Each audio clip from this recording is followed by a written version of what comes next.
Greetings, happy Monday. Welcome to the Steve Deace Show here, live and on demand on BlazeTV radio and podcast. Steve Deace here with Aaron McIntyre and Todd Erzin and all of you.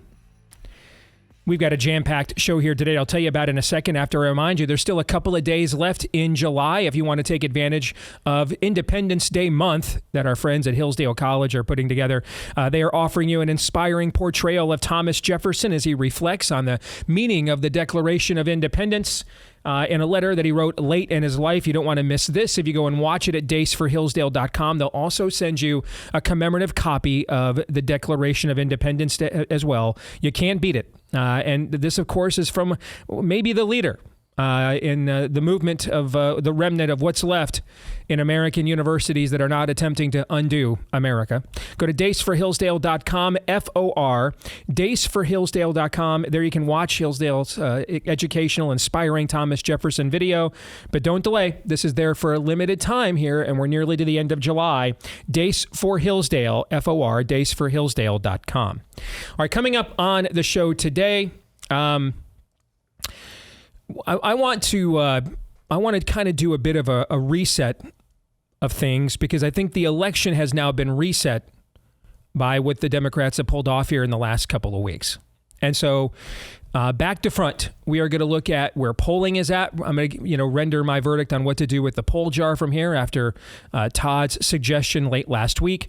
We're going to talk about the second most important election in this cycle next to the presidential, in my opinion, and that is the Kill 'Em All Amendment in Florida. The governor of Florida, Ron DeSantis, is going to join us a little bit later on as well. Speaking of the life issue, I want to debunk a lot of the talking points that you have been sold, and it's from our own side, by the way. And they're either just not honest or accurate. And that would vary by the person or the source. But this idea that standing up for life is what cost us in the 2022 midterms. In the end, guys, I just go with data. All right. I'm not afraid of data.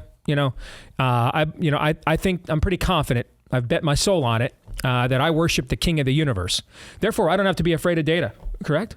Doesn't mean it's always going to tell me what I want it to say. Right. Right. But if it gives me answers I don't want, and I'll talk, that's one of the things we're going to talk about with Ron DeSantis, frankly, next hour. Okay.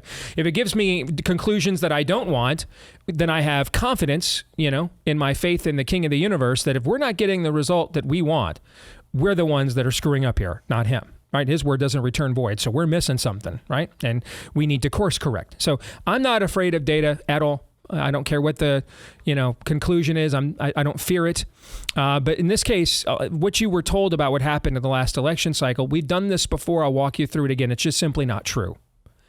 And I think it's very important for understanding also what is unfolding now this election cycle. So we'll get into that with our good friend Bob Vander Plaats at the bottom of the hour. Before we get to Aaron's montage, real quick, I just want to say this. Had a great weekend, and we booked this months ago, had no idea when we booked this trip. We were plotting out 75 hard, and we plotted it out, Amy and I did, to get done with it right around my birthday weekend so we could use that to kind of celebrate getting through it, And we were like, what should we do? Should we do this? Should we do that? And then I'm like, I had so much fun when we went to the Christmas Story House in Cleveland last year, and we're all Christmas slaps. If you have any connection to the Deace family at all, at least my wing of it, you are a Christmas slap. Okay. And so I'm like, let's go. We haven't been to, Bronner's, which is the largest Christmas store in the world. We hadn't been there since, Anna was a little baby. So it's been well over 20 years. Let's go back, And plus Amy, she was born in Nuremberg, West Germany, spent the first few years of her life in Germany. Actually, she was fluent in German before English when she was a little kid. And so there's a lot of German connections there. So we just thought it'd be a nice, fun weekend. We had no idea that shortly before that, we started planning this out in the beginning of May. We had no idea that shortly before that, we were going to live through a 10-day period where there was a near assassination of one presidential candidate and an open coup conducted successfully, mind you, against the other. We had no idea what was going to transpire during this period of time leading up to this trip. And man, I really needed this getaway for a while. And you're sitting here in Gretchen Whitmer's Michigan. And I'm just going to tell you, it's nothing like the state that I grew up in. I mean, it's absolutely nothing. The people of Michigan have allowed Gretchen Whitmer to California their Michigan. Potholes everywhere. Pot everywhere. Everywhere. I think I told you guys last year I saw more marijuana signs in Michigan than I even saw in LA when I went out there. Well, Michigan has now surpassed California. It's the number one stoner state in the union. And yet, in the midst of this, is this little town of Frankenmuth with this not-so-little Christmas store that is open 361 days a year. Easter, Sunday, it's closed. Thanksgiving, it's closed. Christmas Eve and Christmas Day, closed. Open every other day of the year. It's Christmas year-round. And its logo is Christ in all caps, Miss. And it's a store that has an incredible tale going back to when it was started in a basement in 1941. They're on the second generation of family who has run this. The only rainbows you see in this store, and it's like a 6-acre campus, the only rainbows you see in this store are the Wizard of Oz display when they're over the rainbow. Okay? And in the midst of Gretchen Whitmer's Michigan, here's this store in this little town that over 2 million people visit every year to come and celebrate and commemorate the end of 400 years of silence, broken and interrupted by the cry of a baby in the most humble of settings, literally born in a barn. The king of the universe. And that is declared everywhere in this store. You cannot avoid it, and it's on purpose. And the big takeaway I had coming out of there was this. It is dark right now. It has been darker. I mean, that humble baby born in that manger, 33 years later, we hung him up on a cross. We murdered God. That's pretty dark. It's dark right now. It's not that dark. But the thing that I found fascinating coming out of that weekend is that it dawned on me, you know what? Our problem isn't that there's too much darkness. The problem in the West is that there's too little light. That's the problem. I mean, if there's a fist fight and one side just won't throw any punches, they might be bigger, tougher, stronger than the other side, right? We don't know that. But since they won't punch back, we don't know that. And so you're left with the presumption that the side throwing the unanswered punches is just an overwhelming foe. I remember something my old boss, Ted Cruz, used to say during the 2016 campaign. You lose 100% of the fights that you don't fight. You lose 100% of them. Now, if you consider yourself a Christian as I do, there are lots of ways to fight. Sometimes you do fight by laying your own life down, right? Sometimes you do that. Sometimes you do fight by suffering. In fact, often you do. Sometimes you fight by standing up. Sometimes you fight by pushing back. We're not Muslims. We're Christians. And so that's why they know they can mock us at the Olympics, because our Lord calls us to die for sinners. And in Islam, as they learned in Paris just a few years ago with Charlie Hebdo, they murder infidels for mocking them. Totally different religion, not the same at all. Not the same God, not the same practices, nothing similar at all, nothing.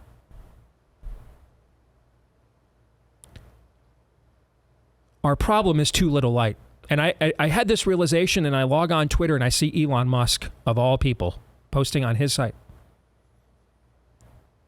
Christianity is doomed if it's not more brave. Now, he's right and he's wrong. Okay? As much as he can understand, he is 100% correct. Now, for those of us who have been gifted by God's grace with more understanding, we know that Christianity cannot lose. Upon this rock, Christ has built his church, and not even the gates of hell prevail against it. There have been many, many cultures that thought they were going to be the end of Christianity. They all ended. Christianity is still here. Okay? But as much as his unregenerate mind can understand, he absolutely nailed it.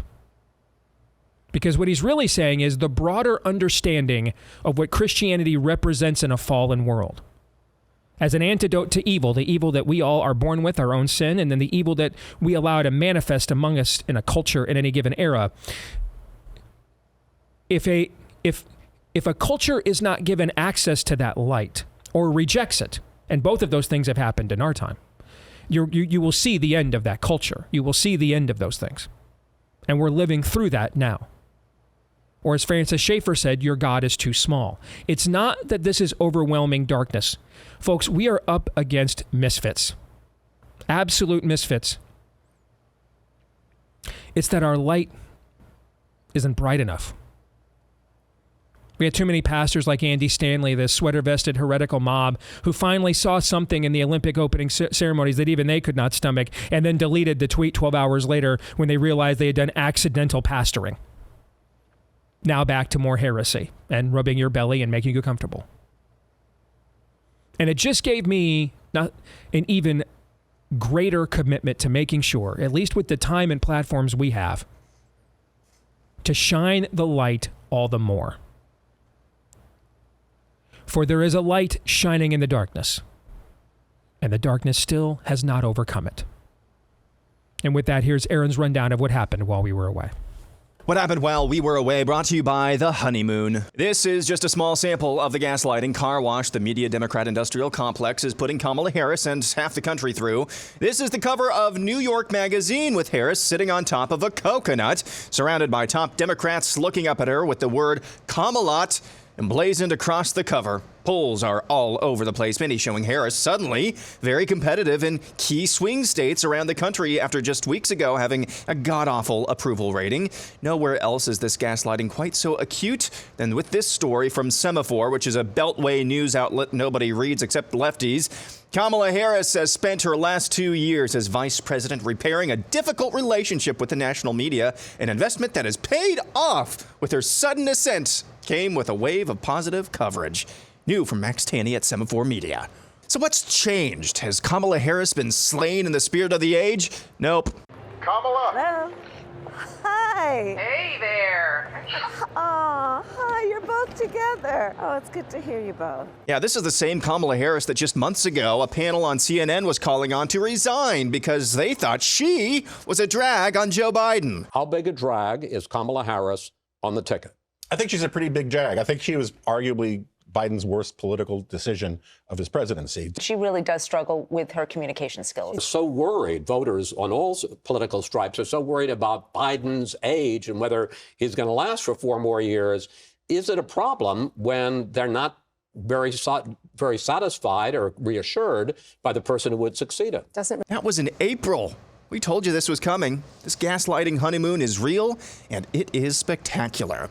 Moving on, we didn't have a near assassination or silent coup for the first time in weeks this weekend, so naturally France took it upon itself to mock the Last Supper painting by recreating it with drag queens during the opening ceremonies of the Summer Olympics. The backlash to the overt mockery of Christianity was such that a spokesperson for Paris 2024 had to issue the most tepid apology of the 21st century, saying, quote, "There was clearly never an intention to show disrespect to any religious group. On the contrary, I think we tried to celebrate community tolerance. We believe this ambition was achieved. If people have taken any offense, we're, of course, really sorry." Learning Arabic today, today's phrase is, "It's all right, it's okay, the Muslims will be your boss someday." لا بأس، لا بأس. سيكون المسلمون رئيسكم يوما ما. Orwell update when you ask the AI chat boxes for ChatGPT, Facebook, and Snapchat, among others, if Donald Trump was nearly assassinated. Those chat boxes will tell you some variation on the theme of, no, Donald Trump was not nearly assassinated, and it was a big old hoax. Now, it's important to note that ChatGPT has a training cutoff date, we're told, of October of 2023, so information or news that happens after that time aren't included. But Google is now getting in on the Orwell, as we expect. When you type in the prompt akin to attempted assassination of TR, nothing regarding Donald Trump comes up in the search suggestions. ABC this week interviewed a team of local law enforcement assigned to Trump's security detail on July 13th. One SWAT member dropped this bombshell. We were supposed to get a face-to-face briefing with the Secret Service snipers whenever they arrived, and that never happened. So I think that was probably a pivotal point where I started thinking things were wrong, because that never happened, and we had no communication with the Secret Service. You had no communication with the Secret Service at all on that Saturday? Not until after the shooting. And by then? It was too late. Yeah, no wonder they're trying to memory hole this. And finally, the city of Paris, France, the night after mocking the Last Supper with a team of little antichrists, suffered a massive, embarrassing power outage, except for one place. One place that was apparently immune from said power outage is the Basilica Sacré-Cœur, a Catholic church and minor basilica in Paris dedicated to the Sacred Heart of Jesus. Probably just a coincidence. And that's what happened while we were away. If you are tired of giving your money to people who are all in for endless war, endless inflation, endless relentless assault on our values, etc., unfortunately, there is not much of a parallel economy. It's coming. It's just not much of it is here yet. Fortunately, though, one place where it is fully here is with one product we all need in this day and age, and that is our mobile phones. Make the switch today to our friends over at Patriot Mobile. They are the proud sponsors of Aaron's Montage today. And when you do, you can get a free month of service with My Name Steve as your offer code at patriotmobile.com/Steve. They'll make it as convenient for you as absolutely possible. They've got a fantastic customer service team. Keep your phone upgraded. Keep your number, change it, whichever you want to do. Use the offer code Steve and get a free month of service today at patriotmobile.com/Steve. Again, head over to patriotmobile.com/Steve. Use the offer code Steve to get a free month of service. Okay. So I was always going to vote for Trump, but after what happened on July the 13th, I'm now emotionally invested. Like I'm in now. Now it's not just, hey, we just can't afford for these people to win, but I'm largely just a bystander on whatever is going on here day to day. I'm now committed. I'm invested. Okay. Still have the Trump sign in my yard. All right. So I thought I packed a different T-shirt for my final day in Michigan. I ended up inadvertently packing my Trump shirt, so I just wore it. Okay, so I mean, I'm in. All right, but you have to understand what it means to have me on your team. I'm even going to be less of a jock sniffer when I'm on your team. And anybody that knows me knows this. I'm into winning. Right? What do I love, guys? Winning. What do I hate? Losing. I'm a very gracious winner. I'm a terrible loser. I hate losing. So to that end, I've never been the one of, let me just lie to myself before my favorite team plays the game about our chances. If anything, most of the time when my favorite teams have been facing a big game, you guys tend to see me be more pessimistic to avoid being let down at the end. I'm more wired that way, right? Okay. Mm-hmm. I'm very frustrating to my fellow Lions fans, my fellow Michigan fans. I am just not a jock sniffer at all. Just not who I am. In fact, the more I'm inclined to emotionally be invested in the outcome now, the less jock sniffing I will do. Because now I'm taking it seriously. Now the outcome matters to me more than just an analysis or a technocratic, preference. But I am vested now. So let me share with you some things I'm concerned about. I think our side is way off message. Way off message since the Kamala insertion. Everywhere I look. In fact, I can't think of any place I would look and say, we're on message over here. I think we're just systemically off message. And I hate saying it's the most important election of our lifetimes almost as much as I hate hearing it. So I'm not going to say that again, but I'm going to speak tactically for a moment. From a messaging standpoint, this is the most important messaging election of our lifetimes. They're going to destroy us in ground game, and they always were. Now, we don't know if that matters. It may not anymore. Trump and his team, Susie Wiles, Chris LaCivita, and all those people, they might be right that elections are won up here now in the social media era. I don't know this. They might be right. I mean, I can't tell you, for example, on caucus night, how many reports I got from caucus captains around the country. There's no Trump captain here. There's no Trump sign here. He got 50% of the vote. See what I'm saying? Mm-hmm. They might be right that you don't have to do that kind of stuff anymore. They might be. I don't know, okay? I just know that however much ground game still matters, and let's also be honest, we're referring to the Democrat turnout machine as a ground game now, since nothing substantive was done to stop it. Okay, Stop the Steal was a scam pack. No Krakens were released. Nothing substantively has been done outside of Georgia. Georgia's put some good policies in place, which is one of the main culprits when it comes to being able to trace and verify mail-in ballots and things of that nature. But systemically, by and large, nothing was done about this. Nothing's changed in Maricopa County. Nothing's changed in Wayne County, Michigan. In fact, Michigan's made it like a crime to even question ballots now. Nothing's changed in Philadelphia County. Okay, so systemically, nothing has changed since 2020. Nothing's been done about this. So that's a sunk cost now. Nothing can be done about it. The election is 14 weeks from tomorrow. Folks, I was wrong. We actually vote even earlier than I said. I thought Virginia was the first state on September 20th. It's actually Pennsylvania begins voting 49 days from today. Pennsylvania votes. Early voting starts in Pennsylvania, maybe the most pivotal state in this election, 49 days from today. So it's just too late. It wouldn't matter if Elon Musk gave Donald Trump $60 million. Apparently he's not giving him anything now. I don't know what the truth of the matter is there. Wouldn't matter if he gave him $100 million. It's too late to do anything about it now. All right. We're out on the field. The game has started. You're not changing your game plan, or you're not going to go. You can't sign free agents and make your roster better once the game kicks off. The teams that are on the field are on the field. You see what I'm trying to say? So it is what it is at this point. Okay. Now, it may not matter if we can dominate up here. I'm open to the possibility, based on what I've seen Trump do in this primary cycle, where he won it on the basis of being indicted and just dominating news cycles without doing almost any of the campaigning we saw him do in 2015, 2016. I am open to the fact that in the social media era, where we just saw them do a Thanos snap on March 16, 2020 and get us all to agree to shut our entire ways of life down without any legislation passed or, no petition signed. You know what I'm saying? It is entirely possible that these things are decided up here at the meta level now. We're going to learn that. And frankly, I'm hoping they're right about that, because if they're not,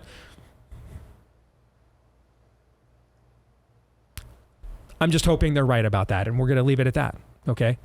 But that means we've got to dominate up here at the messaging level, and we are just off message right now. Forget about their media. When you look at our media, I just want to, everything I'm going to look at their media and polling later in the show, okay? For right now, I just want to look at our side, okay? When you look at our side, and you guys who listen to this show, you've got way more time to consume other righty media than the three of us do, okay? And all we typically see is what gets shown to us in our Twitter feeds, because of the amount of time it takes to put shows like this together. We don't have time to consume everything that you guys do, okay? So correct me if I'm wrong, but when you guys look at our own media, does it look like Donald Trump was nearly assassinated? Nope. Just like 2 weeks ago. Does it look like that? We should have been milking that to the point of it being obnoxious. To the point that we were even looking at ourselves and saying, okay, are we going too far? You see what I'm saying? Because the number one obstacle we have is we have to convince, and I'll walk you through this more in the next segment, but we have to convince a very narrow sliver of independents that Donald Trump is more presidential than they thought that he was before. That's really the entire election. We're back to this being a referendum on Trump again. Kamala Harris cannot win the election, but Donald Trump could lose it. And we could lose if we're this far off message. Like I got up yesterday and I see all this stuff on righty Twitter. Everybody is responding to if the Democrats say JD Vance is weird, and then here's like a drag queen. And I thought, okay, this is kind of interesting. And then I find out this morning that this is all in response to Grabian did a study. Great website, by the way, did a study, and they found like almost this entire narrative is driven by CNN and MSNBC. How many normie voters are watching CNN and MSNBC, guys? What do you think the answer is? Few. Very few. Like zero would be the answer. Okay. So that means we are wasting valuable time. I just told you we're going to start voting in 49 days in maybe the most important state in the entire race.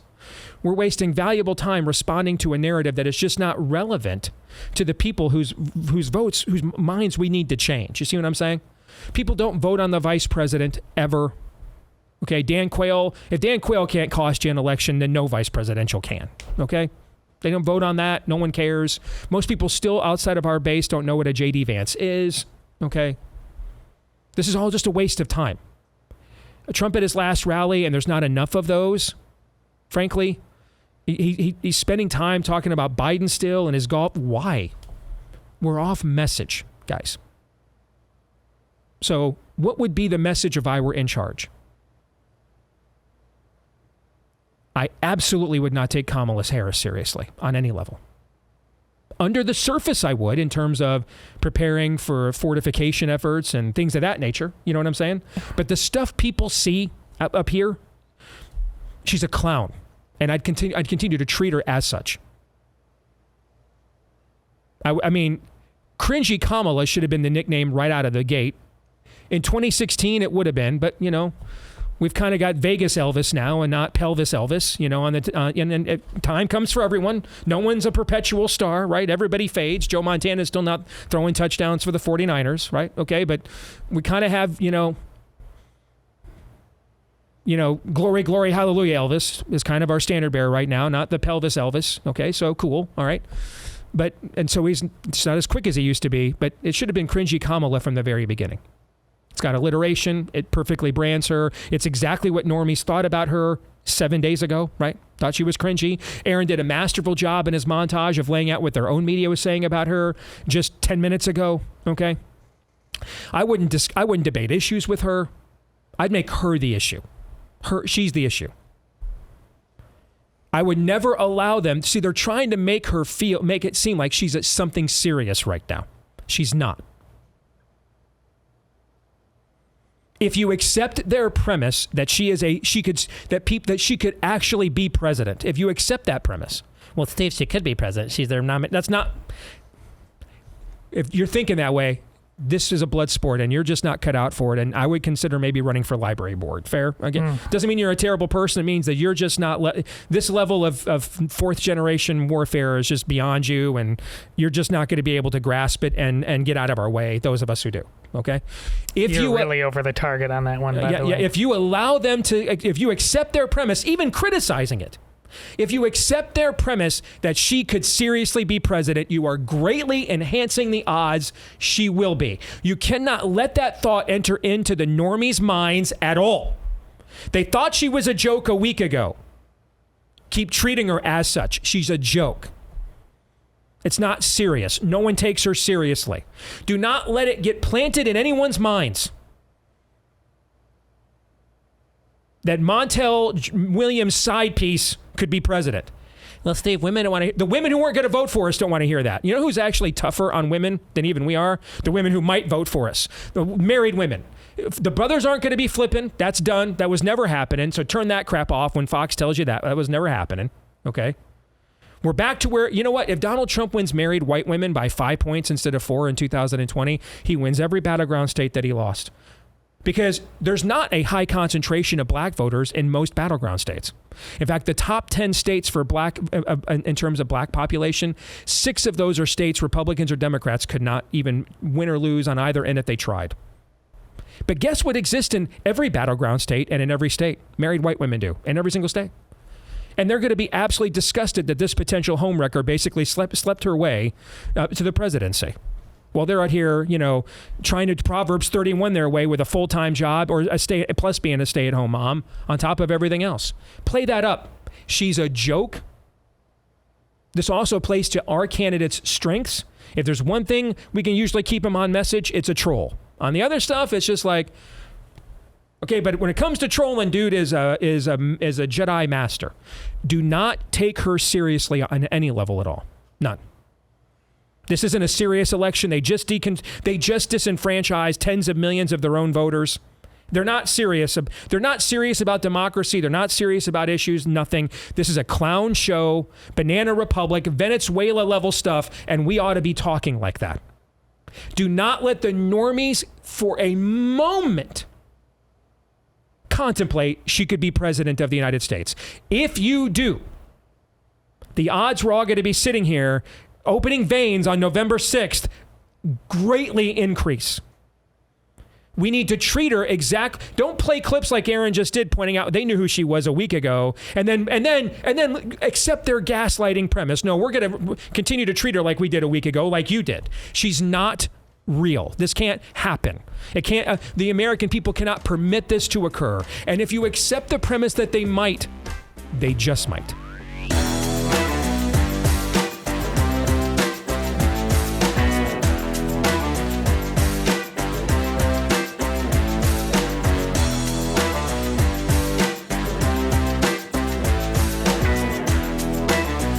between ineffective national leadership on too many fronts, and then you have a Republican Party who doesn't respect that ineffective leadership on a national level and knows they can just roll it whenever they want.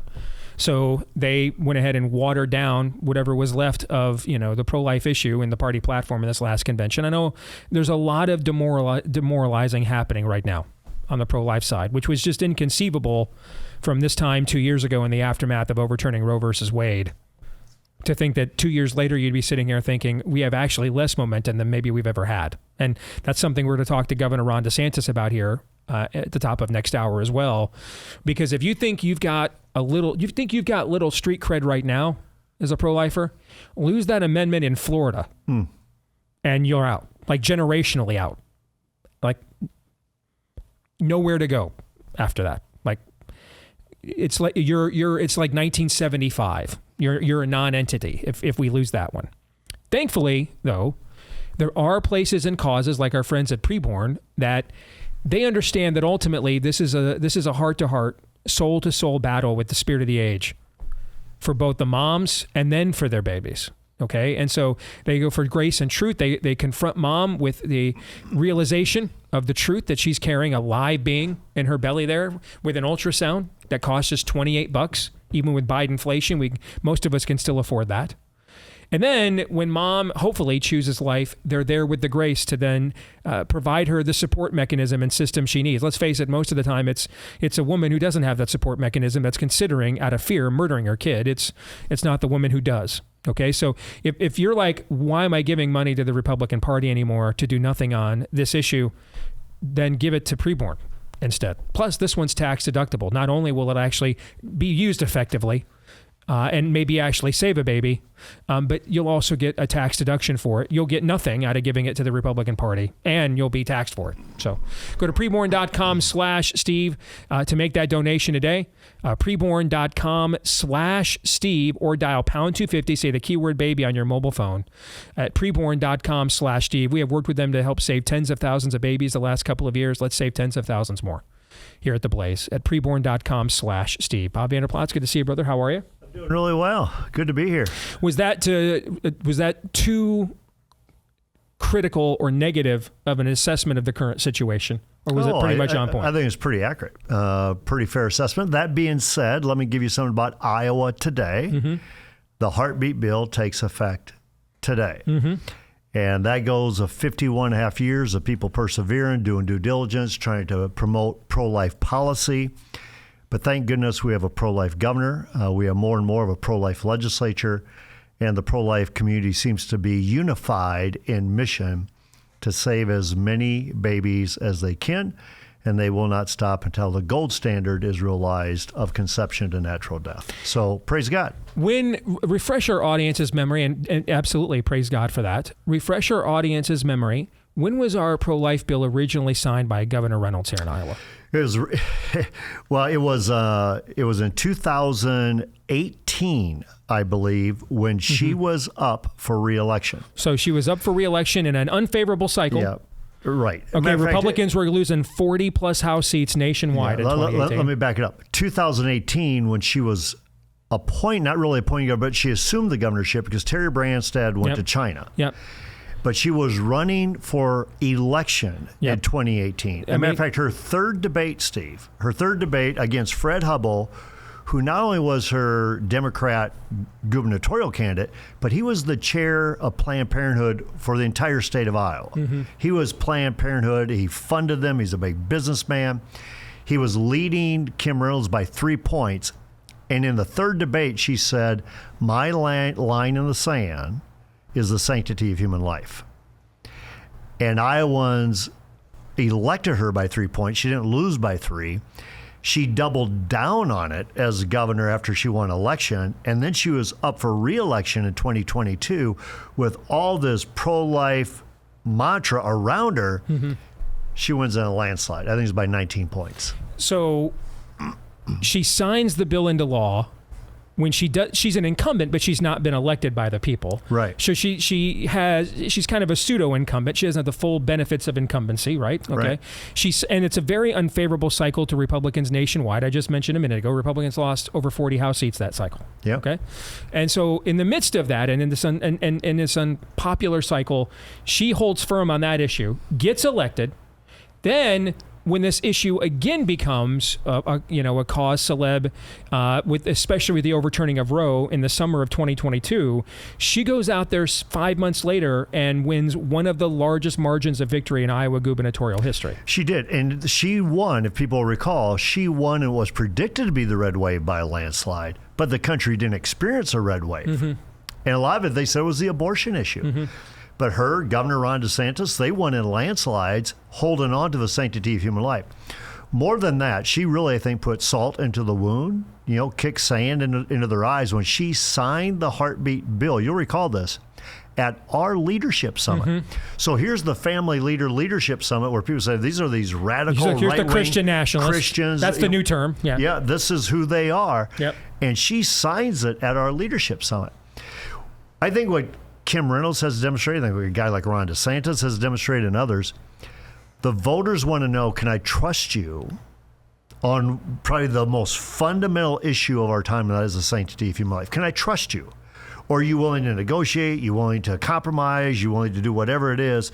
When they trust you, they'll think, now I can trust you with the tax break for the blue bicycle or anything else it might be, eminent domain or private school for kids, whatever it is. But if we can't trust you on the sanctity of human life, how do we trust you on anything else? Now, I'm bringing this up again because, like I told you guys last segment, I want to win. And I am concerned with where things are at right this moment. It has nothing to do with Kamala Harris. I don't believe the gaslighting works.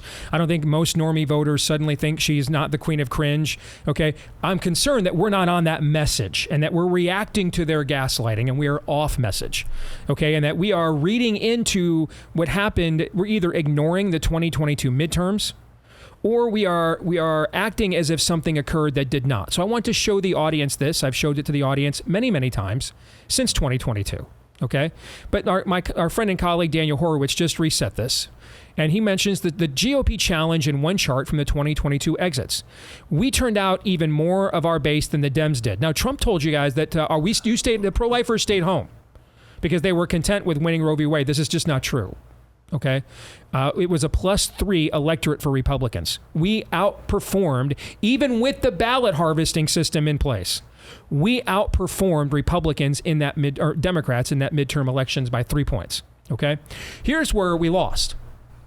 There's a 2-point difference of independence. And if you look at all these races where the polls were all wrong in undersampling Democrats and all the most decisive races, all in one direction. Hell of a coincidence. I keep pointing out that is, okay? But we lost independence for the third election in a row. Now, we made up ground this time. It was closer than it was in 2018 and 2020, but we still lost them by a couple of points. Daniel is correct. That is the entire sliver of the electorate right there, unless with one exception. And that is if Trump is capable of performing with married white women at the level most Republicans have been before him. If he can do that, now he's won them his 2 presidential runs, but he's underperformed where Republicans traditionally are with married white women. For example, if Trump had won married white women by 5 points in 2020 instead of 4, he'd have won every single battleground state. He's president. That he lost, every one of them. Well, Steve, what about minority voters? Again, I keep pointing out it's where people are. Okay. The reality is the majority of black voters in America are in states either Republicans cannot lose, like Mississippi, or Republicans cannot win, okay, like California, for example. There are only, of the top 12 states for a black voter population, only 4 of them, of those 12, would be considered a battleground state. Do you know what demographic exists in every single state, battleground or not? Married white women do. And a ton of them.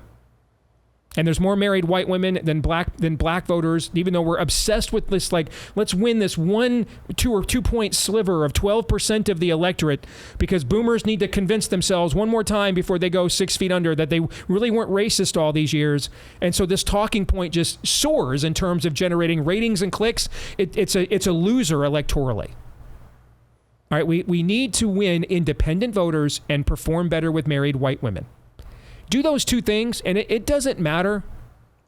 It doesn't matter if they hand Kamala Harris a Nobel Prize, the Congressional Medal of Honor, a Purple Heart, okay, a husband with a T level. It doesn't matter what they hand her between now and Election Day, 14 weeks from tomorrow. She's going to lose.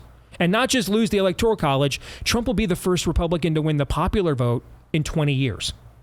Like that, he'll win convincingly.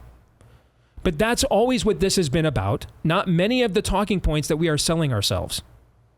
And I am concerned that a lot of the things that we throw out there as chum for are actually run counter to what would win for us. The life issue did not cost Republicans anything in the 2022 midterms. Nothing. All the Republican governors that were pro-life won. This is like the only Republican issue that Mike DeWine is a Republican on, is on this issue. He's literally a Democrat on every other issue except this one issue, okay? He won convincingly. No Republican was punished for being pro-life in 2022. This never happened. It never occurred. And all the pro-life governors actually won. Those are facts. Now, you can go find your favorite influencer who's getting paid by people to tell you something different. It's not true. That's the data. It didn't cost us anything in 2022. It is possible that not being pro-life now might cost us 1, 2, or 3 points of people that should have been voting for us in November. That is true. That might happen. Let's hope that doesn't occur. But it could, Bob. Take a look at the two demographics you just mentioned. Married white women typically have children. Yep. And when they typically have children, they're most concerned about their children. And they see the crazy that's taking place in this culture as well. They're seeing the Last Supper with drag queen in the opening ceremonies in France. They're seeing Washington, D.C., where they're raising the Palestinian flag and replacing it with the American. They see the crazy, and they're out there, they're to protect their children. They just want to know, will you champion, can I trust you on championing a culture of life versus a culture of death? And independence, the same thing is, can I trust you on this foundational issue, or are you trying to nuance it in such a way that I can't trust you on anything else anyhow? And Steve, there's a big fan of yours I met in Washington, D.C. She's out of the state of Maine. She's a state legislator. Her name is Reagan Paul, I believe. But what she understands is why she believes what she believes, and that's how she responds to it. We need more politicians, in particular on this issue, understand why we believe what we believe, and then they'll be able to effectively message it. But right now, we're all trying to figure out, how do we message something? We don't even know why we believe what we believe. Message what you believe, and you'll go a whole lot better for you with the electorate. Correct. Because here's the thing. They didn't cancel all their ads that you hate single women that want to kill their kids because you took it out of the platform. You're still going to get hit with all of those attacks. And you appointed 3 justices that overturned Roe v. Wade. And now what you risk, again, is you risk leaving a couple of points of those people whom you earned their votes with what you did as president. And you risk leaving a couple of points of those people at home because of what you have said since then. While taking on the full brunt of blowback from them. It's a lost leader. I want to win. I think we have to win, okay? But this is the cost of having me on your team. I am not going to tell you what you want to hear, and I'm not a jock sniffer. Never have been, never will be. You want me on your team? I'm on the team. Sign in the yard, got the shirts, I'm on the team. But now I want to win, okay? And this is not how to win. And that is what I am concerned about. And for us, it's not even that hard. It's not even that hard of a message. Go ahead, point out where Kamala Harris is on these issues. Abortion up to the time of birth. You don't need to have parental consent. Taxpayers pay for it. Point out all that stuff. But then let them know passionately that you'll be a leader that champions the culture of the sanctity of human life at every turn and at every stage. And I got to tell you what, you don't even have to get into the policy nuances of it. Just let them know that you'll champion a culture of life. And I think you'll see people run to you because they know what she represents. But do not waffle on that issue by running away from it. And that was my concern when they started pulling it out of the party platform. What you're showing there is you're waving the white flag. So what you said in your book about, don't attack what you don't intend to kill.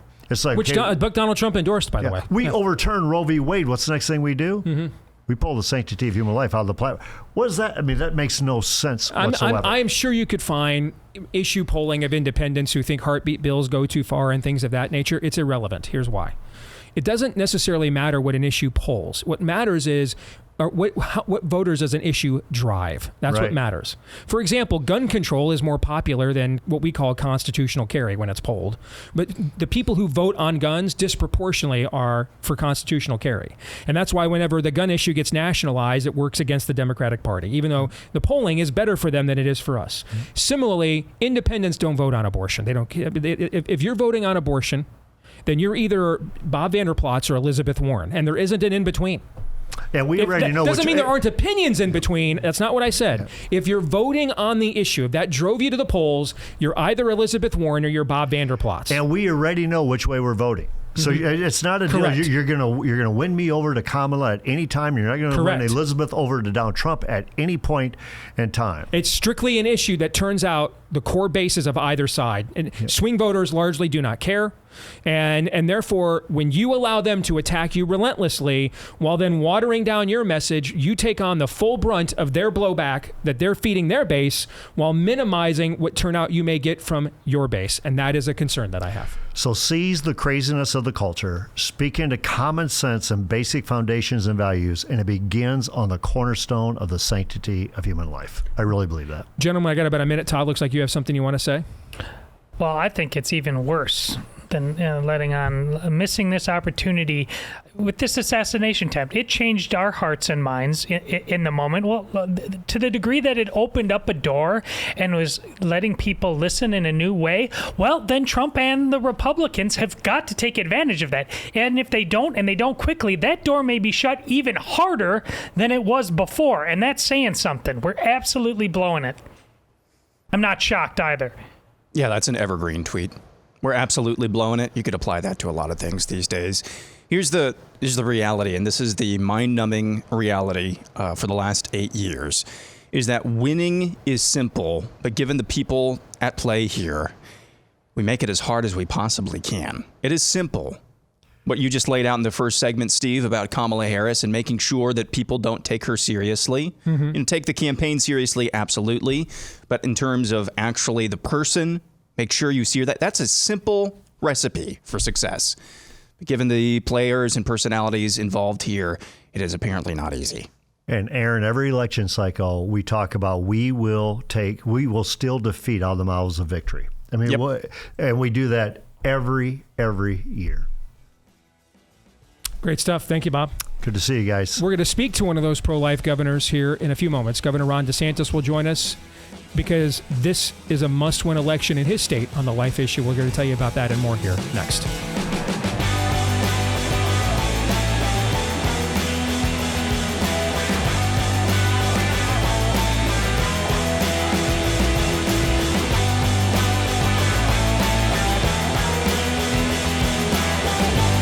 All right, back here with Hour 2, live and on demand on Blaze TV, radio, and podcast with Todd Erzin and Aaron McIntyre. I'm Steve Deace. Let us know what you think about what we think via the stevedeace.com inbox. You can email us there, steve@stevedeace.com. That's DEACE. Like us on Facebook, MeWe, and Gab. You can follow me at Steve Deace Show on X, Getter, Instagram, and also TikTok. If you're a podcast listener, thank you so much for that. If you haven't done this yet, we would love it if you would leave us a 5-star review. We appreciate all of you who have, and then also make sure to hit subscribe, or if you tuned in on iTunes, you got to hit follow, and that way every time we do a new show, it will show up in your podcast feed every time, and we thank all of you that have done that for us as well. We want to thank the ministry at Focus on the Family. They have had for almost a half a century now. They have been a venerable voice in helping families to stay on the narrow road in times of chaos and tumult like we have right now. And they've earned decades of trusted, compassionate stories of redemption that they have played a part in and also in sharing. And that's just one of the things that Jim Daly does on his podcast, where he wants to help you, connect you with the sound wisdom from the scriptures that you can apply to marriage, parenting, and family life in a way that is relatable, practical, and hopefully also genuinely interesting. You can get the podcast today at focusonthefamilywithjimdaly.com. Again, visit focusonthefamilywithjimdaly.com. One more time, that's focusonthefamilywithjimdaly.com. We are joined now by Florida Governor Ron DeSantis here on the Blaze. Governor, it is good to see you, brother. How are you? I'm doing good. You know, we just launched our back to school sales tax holiday, which just told me that we got our kids going back to school in a couple of weeks. The summer's gone by very quickly. It has indeed. So this election's going by very quickly. Tomorrow is 14 weeks until we begin either election day, week, month, festival, until they figure out how many votes they need over there. And then we've got early voting that starts in only 49 days from today, if you can believe it, in Pennsylvania, in 49 days. There are two, I think, existentially important elections. One that everybody's focused on right now. I want to ask you about that here off the top. And then I want to get into one that I think more people need to focus on that's going on in your state. But let's start with the presidential election, Ron, and how you think this thing has kind of shifted now since the coup against Biden has been fully executed and Kamala Harris has taken over, something you predicted, I think, 2 years ago you thought would occur. So what do you think has changed now in the race? And if the former president called you up and said, Governor, give me a piece of advice, what would it be? Well, look, when Biden was running, it was obvious that he didn't have what it took to serve 4 more years. I mean, he can't even do the job now, but imagine him through 86. And the public increasingly agreed that was a non-starter. The media did their best to cover that up, but that debate really sealed Biden's fate. There was no way they were going to go to the voters in November with Biden in that basically vegetative state because they knew they were going to lose. Now, they were fine having Biden in that state if they thought Biden could win. So it's not the principle of it. It was just about how best can the left maintain control of political power. And so once that became apparent, it was just a matter of time before this happened. Now, the media led the charge to get Biden off the ticket. And they did it because they don't think he could win. I said before this even happened that as soon as you'd have a new candidate, it will be hundreds of millions of dollars worth of fawning press coverage. And boy, has that what we've seen with Kamala. And if there's one person we wanted to run against, it was Biden. But the next person we would choose would be Kamala. And yet they are turning her in or trying to turn her into some type of cultural phenomenon. This is a candidate who's been incredibly vapid throughout her political career. She says things like talks about the passage of time and all these like really weird phrases that she'll just repeat as if they have some deeper meaning. She is owned lock, stock, and barrel by the left. She supported all Biden's policies, and she has up to this point been pretty unpopular with the American people, but yet the media is trying to make this happen. They are trying to manufacture a Kamala phenomenon.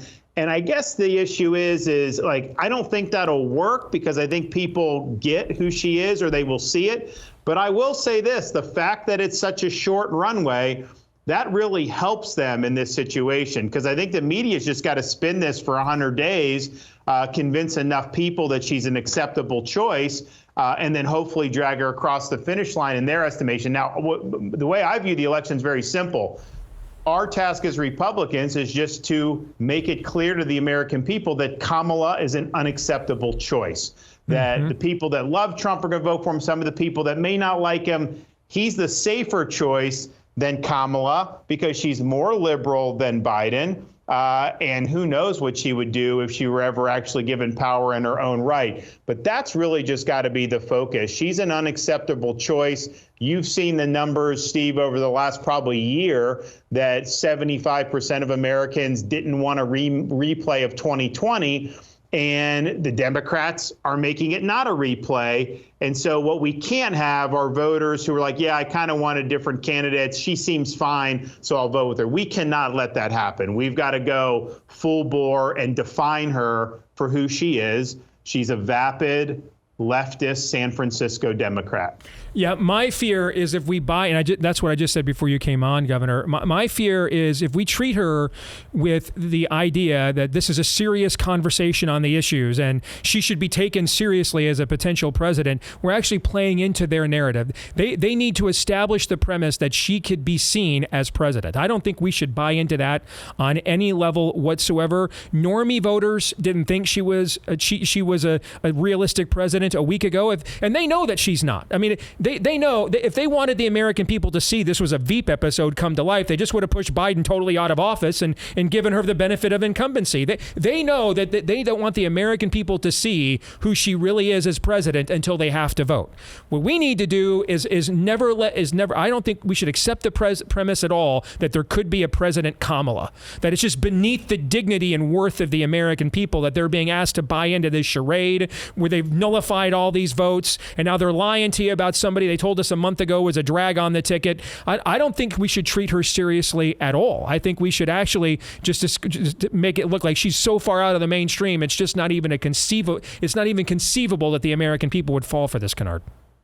Well, just remember when Biden announced that he was not going to run, Obama put out a statement calling for a thorough and open process because Obama himself knew Kamala did not have what it takes. And so he was hoping that they would be able to anoint a candidate from outside the Harris-Biden administration, somebody that the media could more plausibly hold up as like a breath of fresh air. And again, all these Democrats are problematic.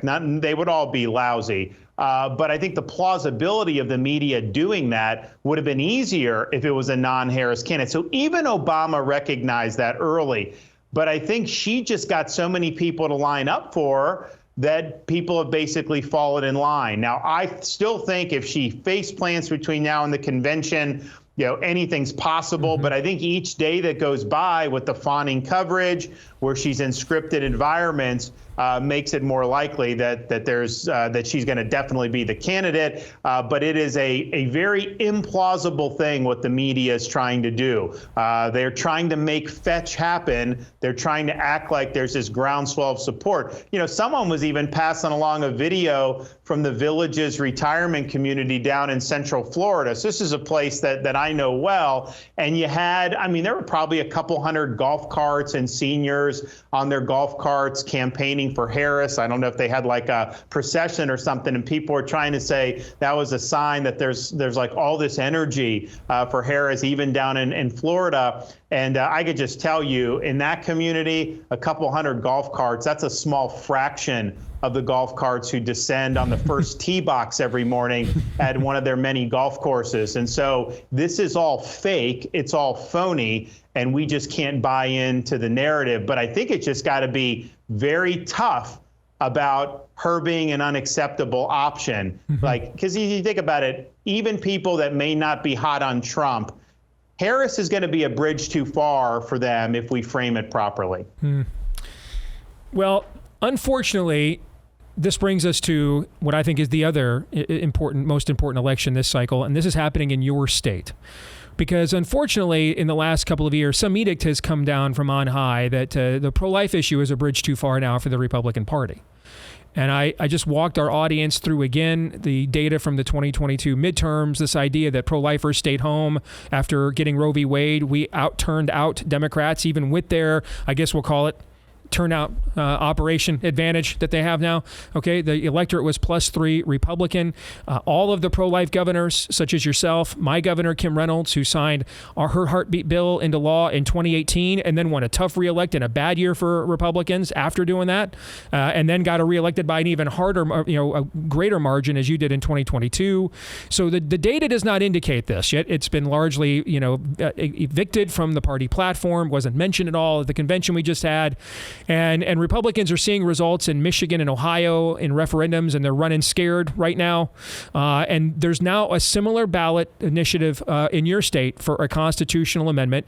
And I am warning my audience that if you are concerned that pro-lifers have lost all their momentum since the overturning of Roe now, go to Florida and lose in an election where Trump's going to probably win by 6 to 10 points on Election Day in a state where Republicans have a 1 million voter registration advantage now, courtesy of, frankly, your efforts. And lose this initiative in your state. And if you think you've got no clout now in the Republican Party, we lose this one in Florida in November. I don't see any clout for the foreseeable future in the Republican Party. I think this is an absolute must-win for the pro-life movement. And that's the main reason we wanted to have you on today. So first start with that and set the scene for us, if you even if you agree with that kind of meta-analysis of the importance of this issue.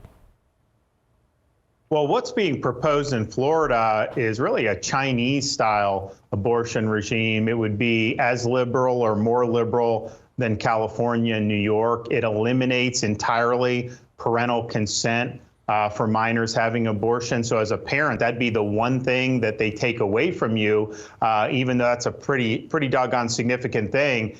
Any other thing that a kid would want to do, you would have say in, but just not this. It would greenlight abortion all the way up until the moment of birth. It does not require a doctor to be involved in the decision. It says that you just need a, quote, healthcare provider, but that could be a clerk at Planned Parenthood. So you are going to see Florida would have the most extreme abortion regime anywhere in the country. And, you know, sometimes when you say that, there'll be people that are kind of on our side politically who will say, well, you know, there aren't late-term abortions. That doesn't happen. And that's just not true. It does happen. It is rare. It's probably less than 2% of all abortions nationwide, but the vast majority of those are purely elective abortions. And there's financial reasons for this. There's people that make money off it in a variety of different ways. So that would be the reality in the state of Florida. Now, clearly, if that were explained to everybody, that would not get 60% of the vote, which you do need 60% in Florida. And so part of the challenge on these ballot initiatives in Florida is groups, interest groups, well-funded groups, in this case, left groups, including George Soros is funding this Amendment 4 in Florida.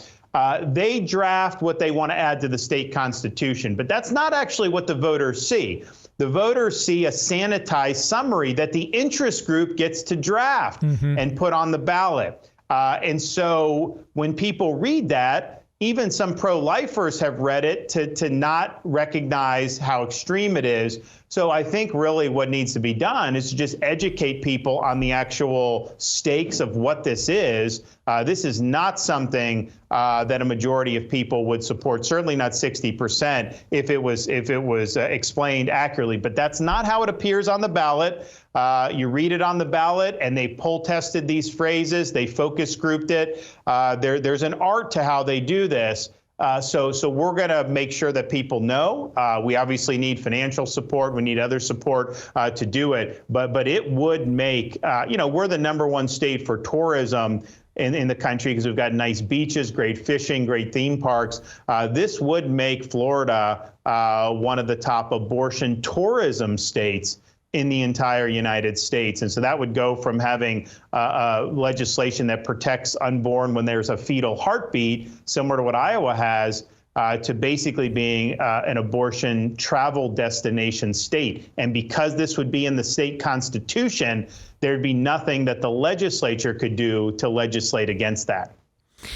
So how can our audience help? I mean, we all heard some of the recordings that came out when you first launched your presidential campaign, and you had some of your advisors talking to donors and were right away trying to pressure you to moderate on this issue and water it down. And so I don't, is the support right there for you guys right now to defeat this thing? Are you going to have to maybe do this independent of the system because the donor class has given up on this issue and either they're for it or they are running scared because they're believing data that doesn't exist? So, I mean, there's lots of different kinds of people. There are people in this audience can write checks. People in this audience can knock on doors. What is it you guys need? I think all the above. I mean, I think you're right. I think traditional donor class, this is likely not something they're going to get involved in. Although we do have some people that are very strong pro-life who are supporting in really significant amounts, which is great. Florida is an expensive state to carry a message. It's not something that you can do cheaply, and so that's just something that we're going to have to do. We also have to recognize this is just the reality, not complaining, but this is the reality, is the media will be almost 100% in favor of this amendment in terms of their coverage, their tone. They are not going to help at all present this in a way that is accurate. That's just the nature of it. This is an issue that they are clearly on one side of.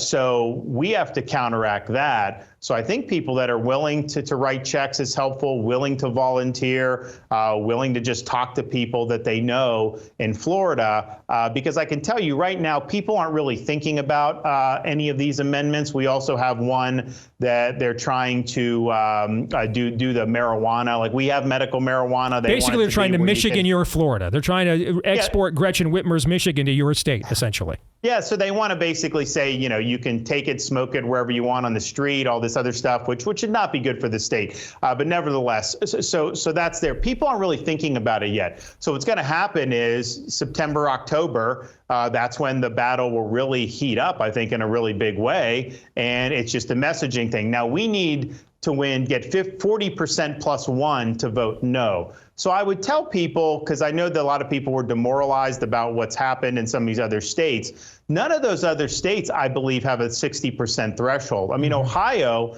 was a special election. This was the only thing on the ballot, and they still only got about 56%. So they would not have that would not have passed if Ohio had Florida's rules for a supermajority threshold. So this is definitely something that can be defeated. It is very, very extreme. And, you know, it's just like you look at, you know, what kind of society do you want to live in? And there's a lot of strategic disagreements about how do you further a culture of life. There's disagreements about if the federal government or state government or a combination of both. I think those are all healthy debates. But do we really want to live in a country where you can take a perfectly healthy, fully formed late-term baby and just snuff it out and have no legal protections at all for that and let people make a lot of money off doing that? That is not the type of culture, I think, that will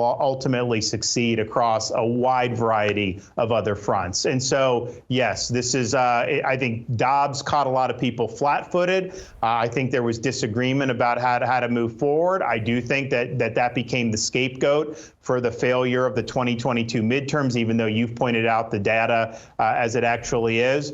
So there's been a lot of different factors. But here we are now in the nation's third most populous state, a state that has led on every conservative issue under the sun for the last 5.5 years and actually delivered huge victories for the people and huge defeats for the left. I mean, there's not many instances where we're beating the left throughout the country. Here we've done it routinely. And so I think this is an example with Soros funding it, with all these lefty groups getting involved in this. You know, they see this as a way to punch back, and we just can't let that happen. Amen. Last question on this. You kind of just touched on it, but let's expand on that point more, because this is also going to be a pretty politically savvy audience here at The Blaze.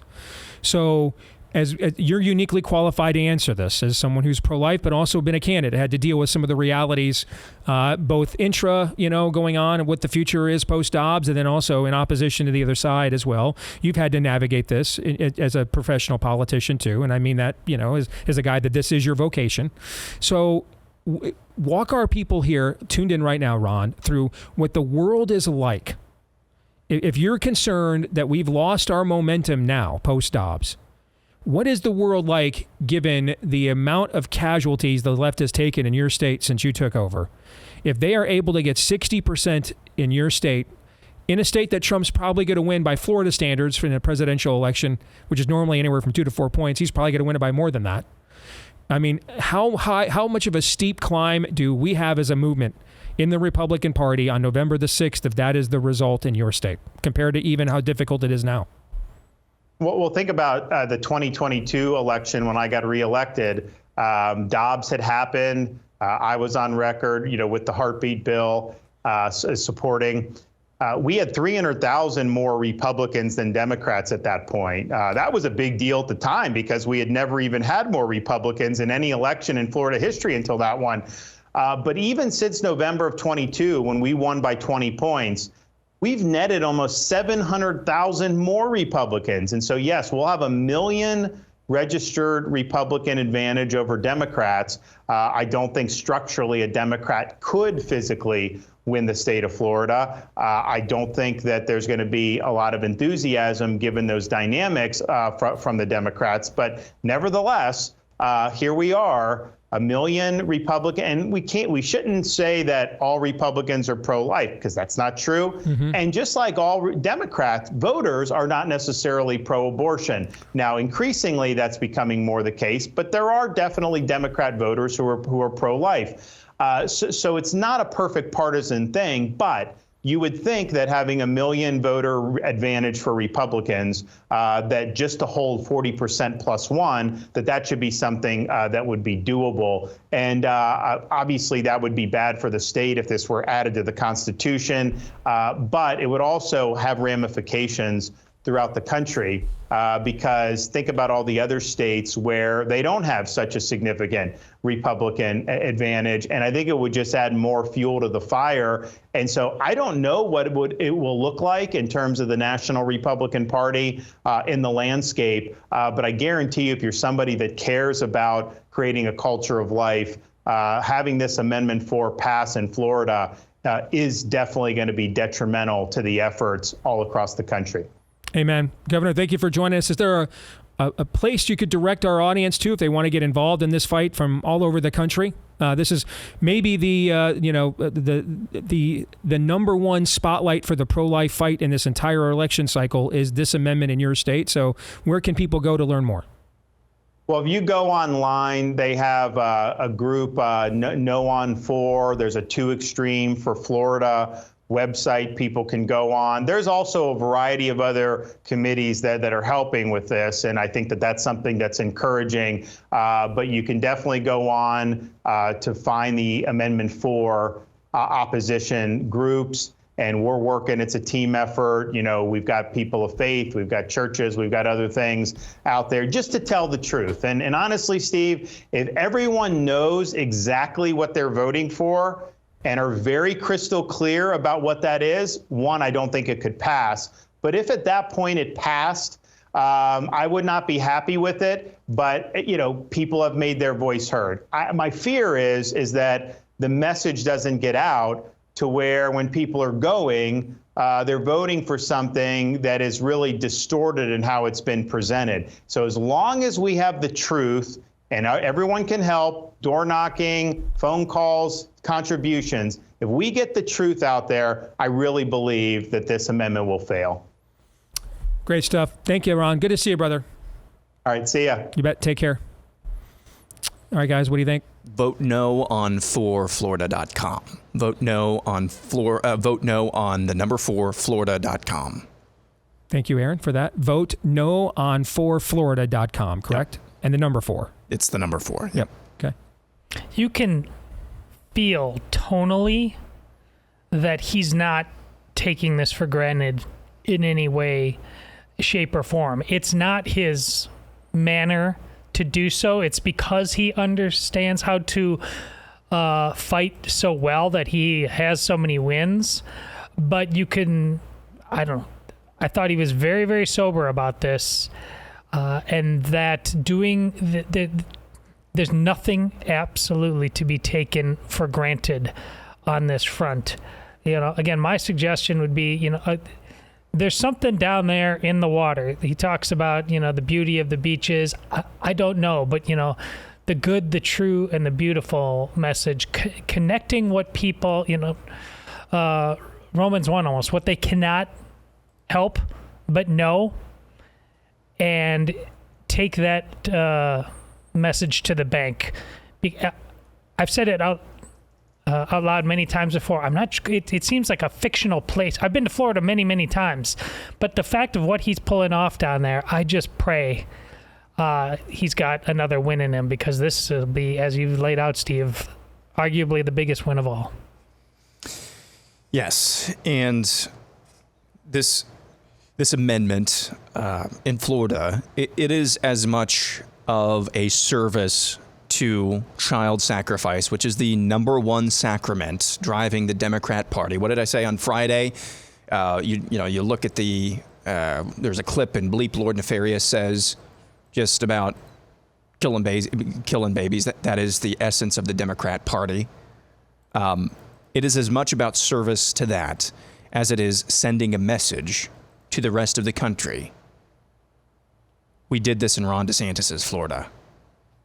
you have no power here. That's as much as what it is as it is just servicing the number one sacrament. This is about sending a message. So I pray that there are enough people in Florida who are awake and engaged and understand the stakes on the table here as it comes when it comes to the rest of the country, because that's the number one goal I would contend here. 1A and 1B, you can debate which order they are, but it is, of course, servicing that sacrament, but sending a message as well, because Florida has an advantage that other states that we've seen these types of things go down, Michigan, Ohio, they don't have.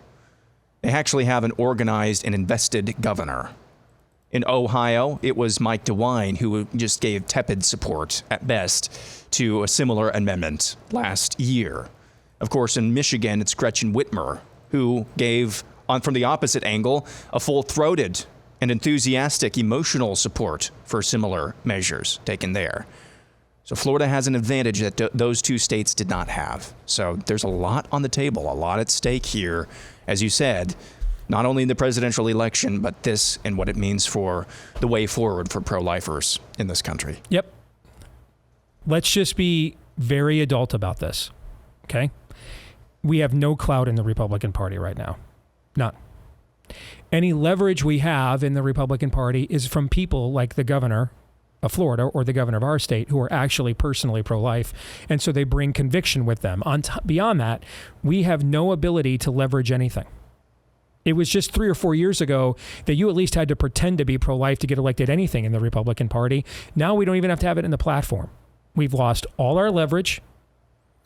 Having a state like Ohio that is more Republican than it's ever been since it came into the Union pass the same bill Michigan did into its constitution just has freaked absolutely everybody out. If you add Florida to that list and you've got a 1 million voter cushion, then people are just going to do math and say, I can't even get... Our own party doesn't agree with your issue. That's why it's not in the platform. It's not even about now what will win and what Democrats will let us get away with. We don't agree with you. You are essentially back to where you were for nearly a decade between Roe v. Wade and when Ronald Reagan got elected president. You've lost all the momentum you once had. It's all gone. There will be generational ramifications to losing that vote in Florida. And it's not even just because of the voter registration advantage, but the 60% threshold on top of that, the cushion that you have. And you can't win, you'll have no clout. We have to win there. So I'd be putting my energy there if I were you and you're pro-life. More in a moment.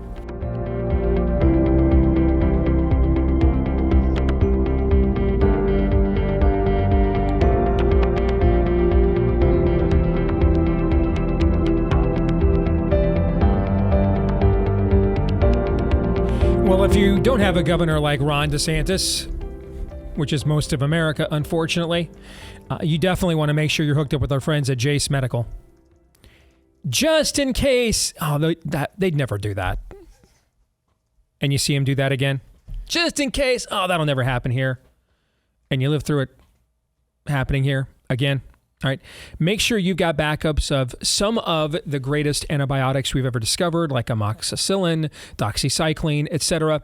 And now you can expand your Jace case as well to the medications that you need to make sure you've got a backup of, or especially a loved one if they're on something like Medicare. They're completely at the mercy of the biomedical fascist state we all just lived through during COVID, that said some drugs went from Nobel Prize to horse paste, just like that.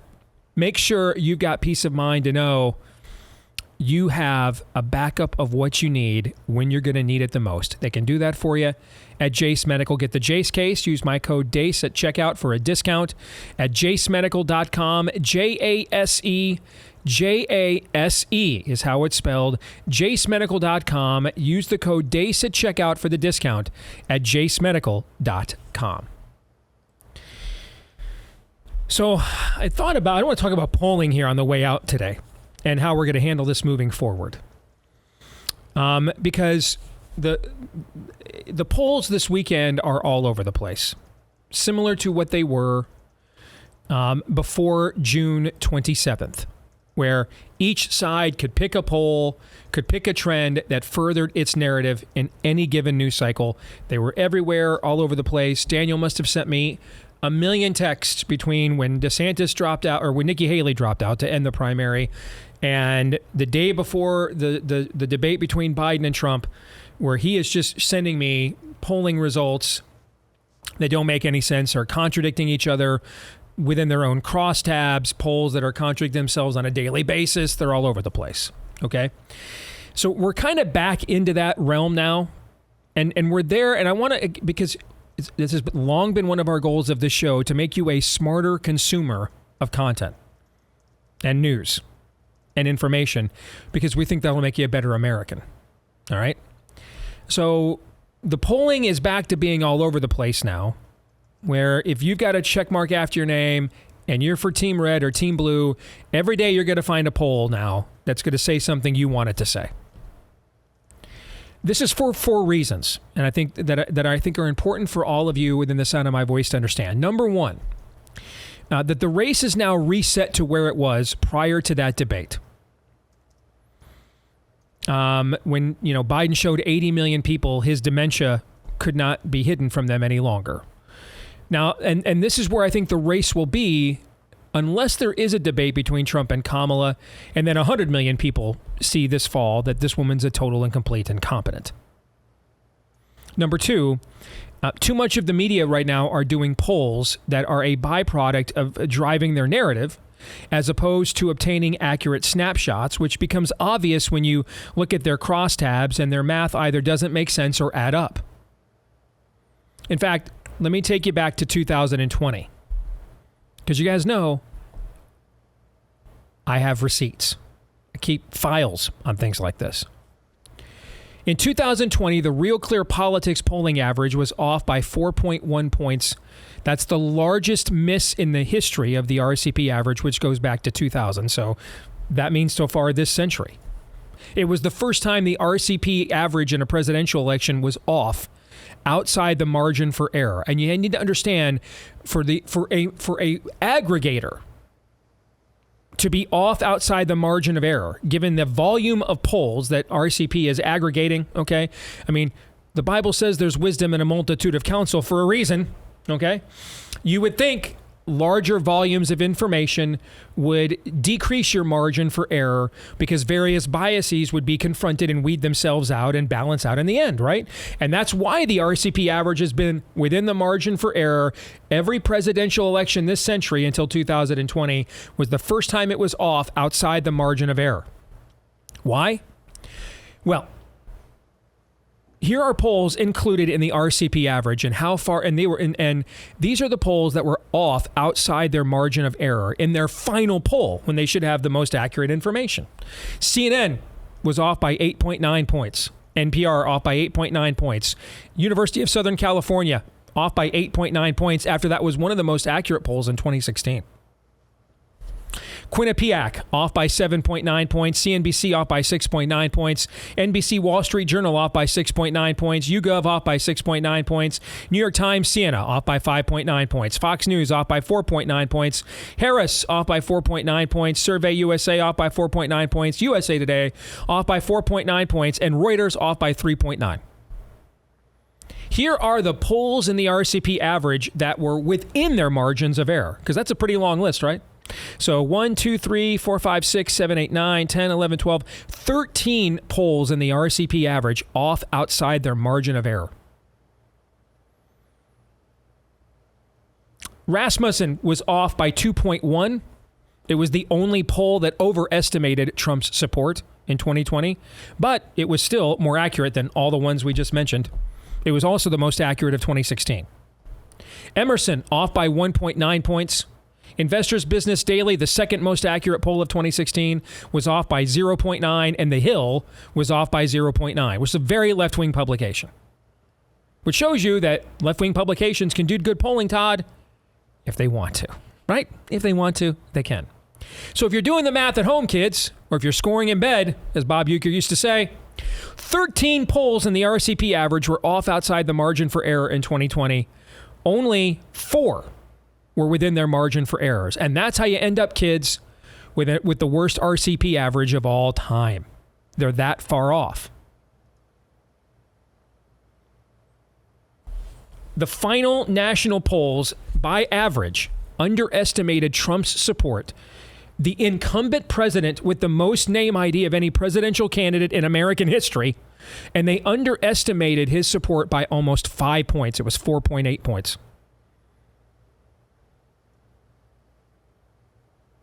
Which means they were just fundamentally flawed the entire time. The 2 worst states, 2 cycles in a row, 2016 and 2020, the battleground states where the polling was the worst, Ohio, way underestimated Trump support both presidential elections, and Wisconsin way overestimated the Democratic support in both elections. One of those states kind of important this time? Yeah. Yeah. So this isn't polling. This is narrative reinforcement. This is narrative casting. This is a result in search of a poll, not a poll in search of a result. They're this bad at this on purpose. That's number 2. Number 3, even if you are trying to do good polling in this era, even if you're trying to, it is harder than ever to get people to respond to them.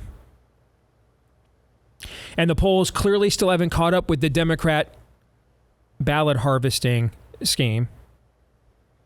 Remember, they outperformed either the polls or the demographics in all of the off-year midterm elections from 2022 and since by an average of 9 points. So even if you're trying to do it right, it's hard. Number 4, and I maybe should have made this number 1. We're in a spiritual war here. You are seeing wars in the heavenlies, in the unseen realm now playing out for eyes to see on the political landscape.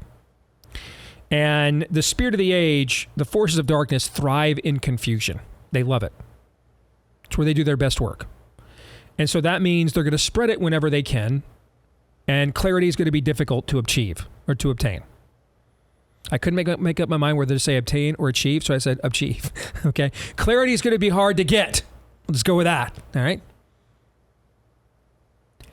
So we're gonna analyze polling more than we have been on this show. The rest of this election, it's not going to be a regular staple of the show.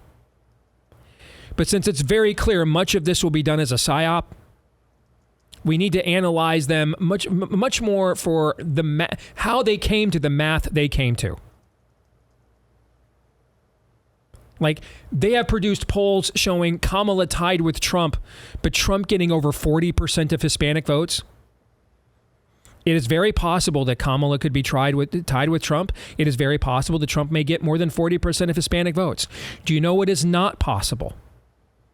It's possible neither of those things occurs. You know what's not possible? For Kamala to be tied with Trump while he's getting over 40% of the Hispanic vote. That is not possible. You see what I'm saying? Mm-hmm. We're going to be doing that. We're not going to be sitting here, doing sports talk radio. I think we're going to win, guys. Okay? We're not going to do the, come on, guys, Goonies version of polling analysis. Okay? Not going to do that. Okay? We are, though, going to be in search of BS and psyops that just don't make any sense. And that brings us to the trusty poll jar. It won't be here when you tune in tomorrow. I'm going to take Todd's suggestion. We're going to retire it. I know several of you agreed to match whatever was in there when we got finished with this as a donation to Preborn. We counted it. There's $340 in there right now, counting Aaron's IOU. $340. So, Aaron, I'm just trusting you to remember how much it is of that you still owe. 50. Okay. $50. Okay. So there's $340. You guys want to make a matching gift of $340 to Preborn? I'm sure they would appreciate it. At about $28, or an ultrasound. That would be, if you made that donation, at least 10 of those, right? Mm-hmm. Yeah. So actually at least 11 of them. So that could save a lot of kids right then and there. So I'll be writing out the check on behalf of the show. If you want to make a donation to preborn, the matching what's in the jar, $340 is what's in the jar. But it's now very clear with how they're producing these gaslit results this instantly, when they've barely even, they're just now escalating what is to come between now and the first debate, whenever that takes place. It's very clear these are going to be used as COVID level psyops. And to be brutally honest with you, I'm one of the few people working in this industry that has the qualifications to debunk and deconstruct these things. So other people have different skill sets and gifts, right? Okay. This is one of mine, so I'm going to do it. Because this is you know what, right up in here, right? And it needs to be deconstructed. Especially because so much of what we do is a reaction to these things, as opposed to proactively looking to, I'm not arguing to ignore them. I think that's a false choice between ignoring them and accepting them. To me, you put people up as your candidates who can change them, who can make them say different things that they don't want to say, but they've so changed the zeitgeist they can't. It's unavoidable. We're not doing that right now, outside of a few places like Florida. Holistically, what we're doing is we're running in fear from them. We are frankly masturbating to them when they tell us what we want for limited periods of time, and then we are allowing them to emasculate us when they don't. As opposed to, we're just going to change them. We're going to make them say what we want, because we're just going to be that damn good at this. And if we're not that good at it, we're at least going to be that damn persistent. All right, guys, what do you think? Yeah, this is really important. The message has to blow up the psyop. Right now, the psyop is constantly blowing up the message. We got to absolutely change that paradigm. I believed in it so much, I made this suggestion last week because I believe that Steve does have to lean into this part of his skill set, but I believe it even more. If you see what's going on this weekend and today, the news breaking about how Meta and ChatGPT, you try to look up, as Aaron said in the montage, you just try to look up something about the assassination, it won't pull it up. The famous picture of Trump, it's calling it fiction. Think of the polls that way. They're just flat out trying to manipulate you, gaslight you, and I think it's almost like it's like Steve said, nefarious in his book.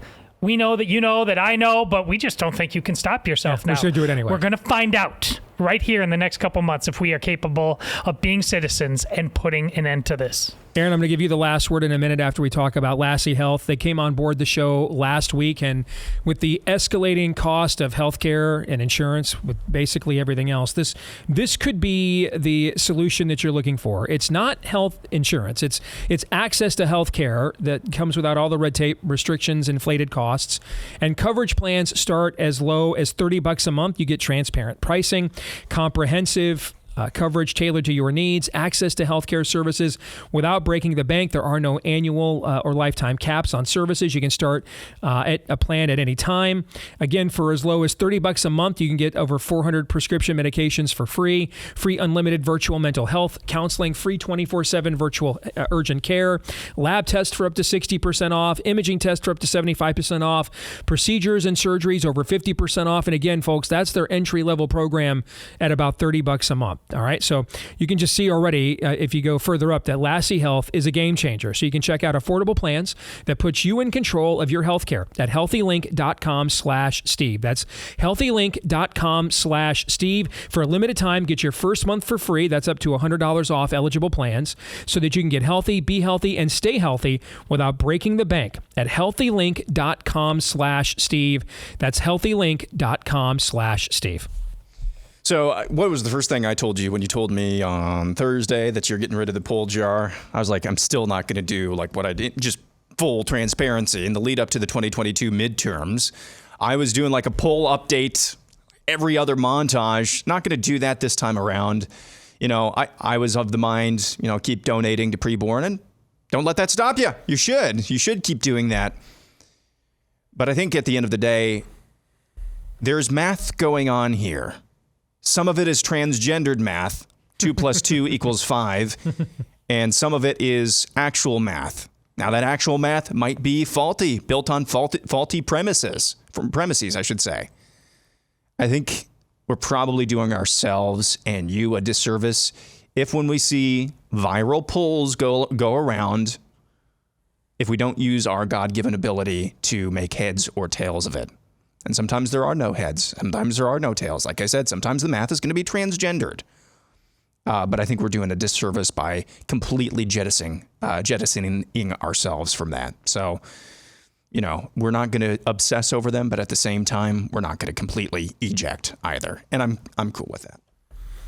Indeed. It's very clear based on how quickly they produced these turnaround polls when they were just in the opening salvos of their charm offensive, that this is going to be a key component in the PSYOP. Because here's why. They need to make Kamala Harris, she hasn't passed the test of being a credible president. And so if it seems like she could win, that helps with her credibility gap that she can't probably do on her own in terms of articulation of the issues. You see what I'm saying? Mm-hmm. And that's why we can't let them get away with that. Romans 8:28.